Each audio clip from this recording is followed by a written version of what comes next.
Eu sei, se você caiu nesse vídeo, significa que você sente que está se esforçando, se alimentando melhor, se movimentando, fazendo exercício, mas o maldito peso na balança não diminui. E aí vem aquela dúvida, será que eu estou fazendo tudo errado? Ou melhor, o que eu estou fazendo de errado para esse negócio não diminuir? Meu nome é Arthur de Souza, eu sou nutricionista, criador do Vita, Nutrição em Movimento, e hoje a gente vai conversar um pouquinho sobre isso. Peso na balança. Eu sei, você já viu em diversos locais que o peso na balança não é o principal indicativo, que você tem que se apegar a outros fatores, que você pode estar ganhando massa muscular e perdendo gordura ao mesmo tempo e por isso o peso não diminui, mas hoje nesse vídeo eu prometo que a gente vai explorar algo mais profundo e que provavelmente você nunca tenha ouvido antes e que vai te trazer resultado no longo prazo. Então bora lá, sem mais delongas, fiz uma colinha aqui, vocês sabem que a ideia aqui é realmente a gente bater esse papo sem muita edição, sem loucura,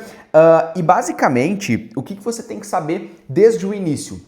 Que sim, o peso na balança ele é influenciado por diversos fatores mesmo. Por exemplo, antes de tudo, pela balança que você está se pesando, né? Se você se pesa na farmácia é uma coisa, se você se pesa na balança de casa é outra, cada balança vai ter uma mínima variação de uma para outra. Segundo ponto, o horário do dia, tá? Basicamente, obviamente que se você se pesar de manhã cedo, em jejum, depois de ter ido ao seu trono, feito aquilo que só você pode fazer por você mesmo, obviamente que o peso vai estar muito menor do que se você estivesse se pesando à noite, por exemplo, depois de ter se alimentado ao longo do dia inteiro. Muitas pessoas me pedem, Arthur, por que de noite meu peso é tão mais alto? Cara, por razões óbvias, né? Você passou um dia inteiro se alimentando, bebendo água, retendo líquido e no final do jogo você vai estar no teu intestino, estômago com cocô, né? Que você provavelmente vai no banheiro depois de um tempinho ou no próximo dia.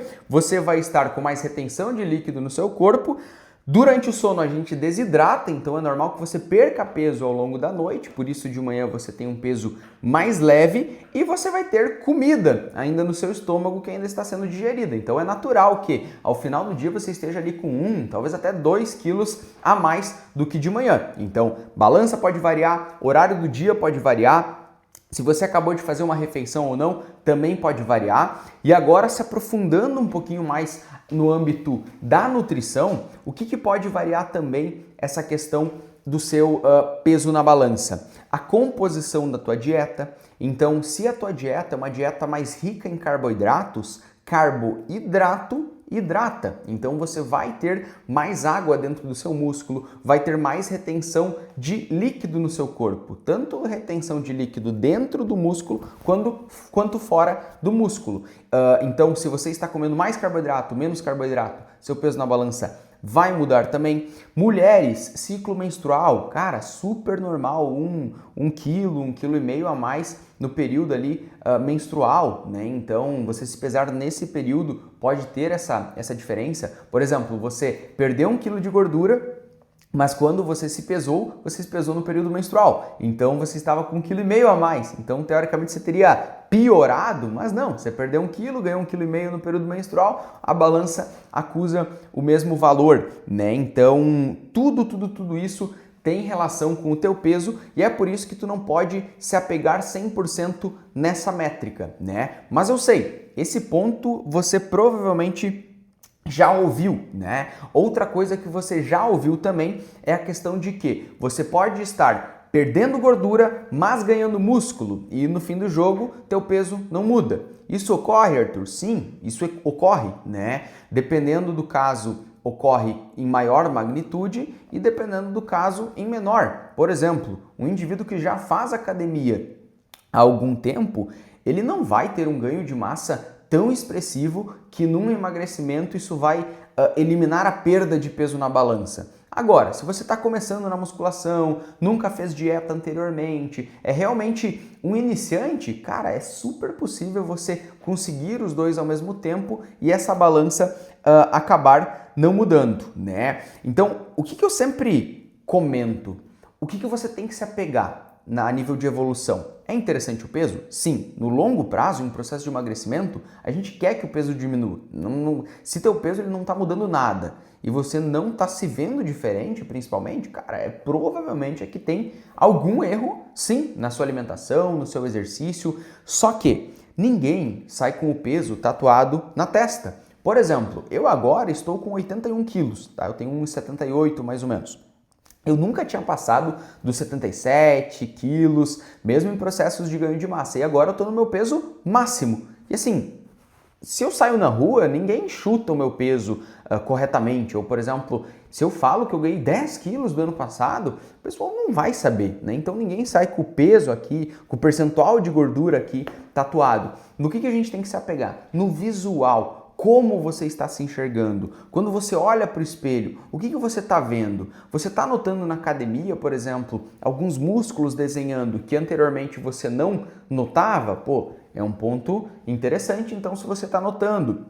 Quando você coloca uma calça, quando você coloca, em caso, um cinto, né? Você nota que está ficando mais folgado? Você nota que está vestindo melhor? Se você está notando melhor as visuais, cara, é isso que importa. Porque, como eu disse, repetindo mais uma vez, ninguém sai com o peso tatuado na testa, com o percentual tatuado na testa. Agora, se tu coloca uma roupinha, ela veste melhor, o pessoal olha para você e fala, opa, você está mais magro, você está mais bonito, você está vestindo melhor essa roupa. E é isso que realmente importa no fim do jogo. Mas beleza, talvez você já tenha ouvido tudo isso que eu falei pra você, só que lá no início do vídeo eu falei que eu iria me aprofundar mais e trazer algo que você nunca tinha ouvido antes. E agora que essa parada fica mais interessante. Você já ouviu falar de fatores intrínsecos ou fatores extrínsecos? Se eu não me engano, esses termos são utilizados muito na área da psicologia. Se eu não me engano, salvo enganos, principalmente na área da terapia cognitivo-comportamental. E a que isso se refere? Quando a gente fala de um fator extrínseco, a gente fala de um fator externo que a gente consegue mensurar ele objetivamente falando. Por exemplo, peso na balança, percentual de gordura. E quando a gente fala de um fator intrínseco, é um fator mais interior de você, da sua percepção sobre o processo. Então, a gente pode falar, por exemplo, de um evento que você foi com os seus amigos e que você nunca tinha chegado em um evento falado que não iria beber e realmente não bebido, mas agora você fez isso, então você se sente orgulhoso por ter conseguido fazer algo que você nunca fez anteriormente. Você percebe que você está dormindo muito melhor, então você acorda mais disposto, você se sente com mais energia no teu dia a dia, você começa a sentir menos medo de comer um docinho, porque você sabe que naquela quantidade você não tem problema de ter esse doce na sua alimentação, você vai conseguir continuar tendo resultado. Isso tudo são fatores que você não consegue medir eles de forma 100% objetiva. Está muito mais relacionada com uma percepção sua sobre você mesmo, sobre o que você está sentindo. E aí que mora o pulo do gato.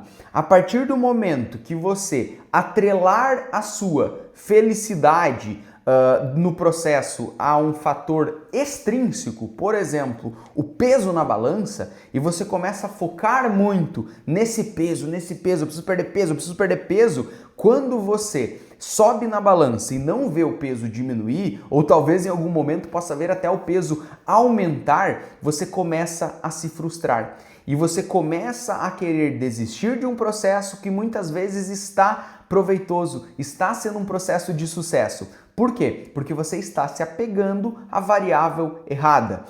Talvez nem errada não seja a melhor das palavras, porque, como eu disse, é importante o peso em um processo de emagrecimento. Só que o problema é que a gente muitas vezes bota muito mais valor no peso do que esses outros fatores intrínsecos que eu comentei anteriormente. Então você está tendo mais controle nas suas refeições livres, você está bebendo menos, você está conseguindo dormir melhor, se sentindo melhor no dia a dia, tendo um melhor comportamento alimentar, ou seja, você não vê a comida mais como uma vilã, mas como uma aliada no seu processo de emagrecimento, na sua vida, e tudo isso você ignora simplesmente porque você subiu numa balança e aquele peso não desceu. Então, não é errado se pesar diariamente, não é errado se pesar todas as semanas, não é errado querer ver esse peso diminuir, mas contanto que você esteja analisando o contexto como um todo, esteja se apegando a outros fatores e saiba que esses fatores intrínsecos muitas vezes são mais importantes do que o peso, do que o teu percentual de gordura.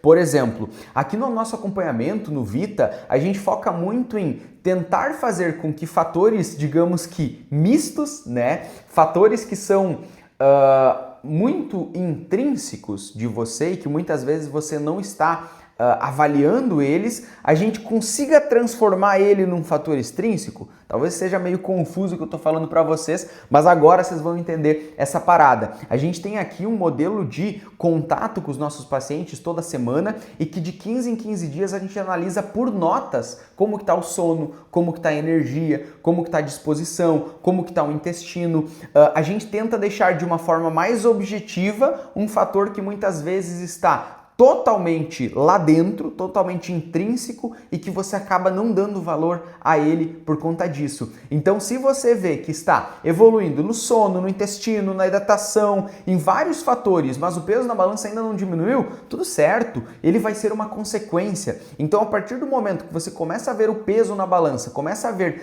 esses fatores mais objetivos como uma consequência dos teus hábitos, como uma consequência do restante que você está fazendo, aí sim que você aproveita o processo e tende a ter um resultado duradouro de longo prazo. Então, em resumo, o que você precisa internalizar é que se o seu peso da balança não está descendo, não necessariamente você não está evoluindo. Porque primeiro, que a gente falou no início do vídeo, o peso na balança é interferido por vários fatores e segundo, porque você tem fatores muito mais importantes para se apegar do que o peso na balança. O peso acaba sendo somente a consequência desse processo. Eu fiz uma frasezinha aqui que eu quero ler para não errar 1 milímetro dela, que eu quero que vocês saiam desse vídeo pensando exatamente nessa frase. Quando você começa a se orgulhar do que está fazendo e não só do que está pesando, é aí que o emagrecimento começa a virar parte da sua vida e não só uma fase dela. E se você quer, de fato, ter um emagrecimento duradouro e ter todo o suporte